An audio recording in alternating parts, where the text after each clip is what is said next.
પેલી સીમાડીની છેલ્લા ઘરવાળી, હા તે કાલ ભજનમાં હોઈ ગઈ હતી. આ રહ્યો મારા જોડે ફોટો, કાલ મેં પાડ્યો હતો. તાણે પછી અરે જ્યારે ગાતી ના હોય ને ભજનમાં ત્યારે હોઈ જ જાય છે. જો કે એક રીતે સારું જ છે. બાપા એનો અવાજ જો કેવડો મોટો, બાપા એવડો મોટો ગોગડો છે ને, મને તો સાંભળવું જ નહીં ગમતું.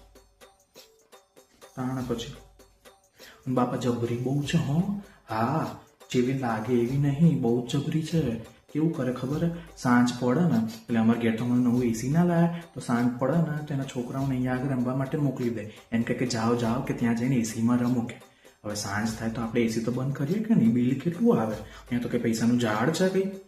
હા પછી અને સાચું કહું, આમ તો મારે આ વસ્તુ કેવી ના જોઈએ. કાલ તમે વટાણા મંગાવ્યા હતા ને, હા તે એરિયાએ છે ને 40 રૂપિયાના જ હતા, પણ એણે તમારી જોડે 50 લીધા, 10 એક્સ્ટ્રા લીધા. તાણ પછી બહુ જ અંદરની મેલી બહુ છે. તો એ બધાને એ સાઈડના બધા એવા જ છે. એની બાજુવાળી મંજુલી એરિયાએ 1 મહિના પહેલાં મારા ઘેરથી 1 વાટકી ખાંડ લઈ ગઈ હતી, હજી સુધી ખાંડ આપી નહીં પાછી. હા આવા લોકોને તો ભગવાન જન્મ જ શું કામ આપતા હશે, મને તો એ જ ખબર નહીં પડતી.